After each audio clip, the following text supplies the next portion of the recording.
Едно се говори, друго се пишува, ставови се менуваат за неполни 24 часа. Премиерот и неговата матична партија во изминатите 2 дена оставија впечаток како да не се во координација и ги збунија граѓаните со различни изјави по исто прашање. По Централниот одбор во СДСМ, Димитар Ковачевски зборуваше за уставните измени и расположението во опозицијата за ова прашање, а неговата партија одлучи да му го нашминка говорот, па во соопштението додаде делови како да биле кажани од Ковачевски.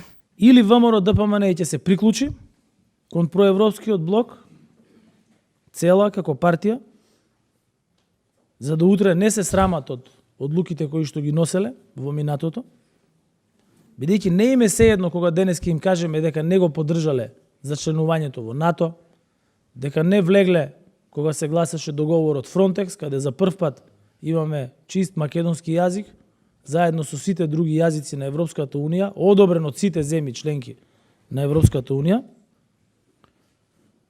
и дека конечно ќе се одважат да тоа го направат, бидејќи во секој случај, како и да е, возот е трнат кон Европската Унија. Ова го рече Димитар Ковачевски на 18 мај, а и веќе стигна од Центарот за комуникација од СДСМ неколку минути подоцна. И тие поединци мислам дека многу брзо ќе го остават Мицкоски на последната станица и ќе продолжат на возот кон Европа. СДСМ е предводник на овој европски концепт за европска иднина и тоа така ќе биде.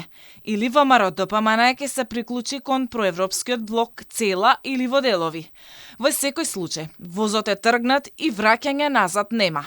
Сум го кажал ова и ќе го кажам пак. Македонија ќе оди напред и ние ќе ја исполниме нашата стратешка цел – полноправно членство во ЕУ, а рече председателот Ковачевски.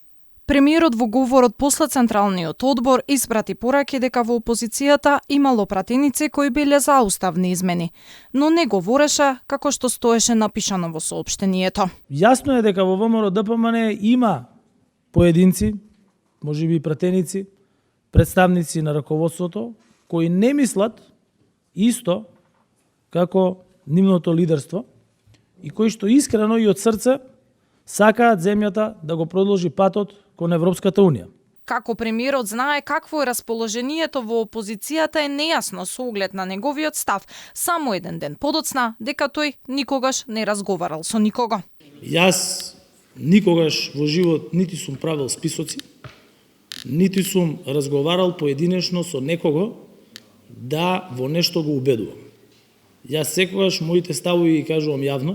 Инаку премиерот ги менува ставовите и кога е во прашање Бугарија. Прво не убедуваше дека нема ништо лошо во францускиот предлог, а сега му се разбуди патриотизмот и ја напаѓа официјална Софија.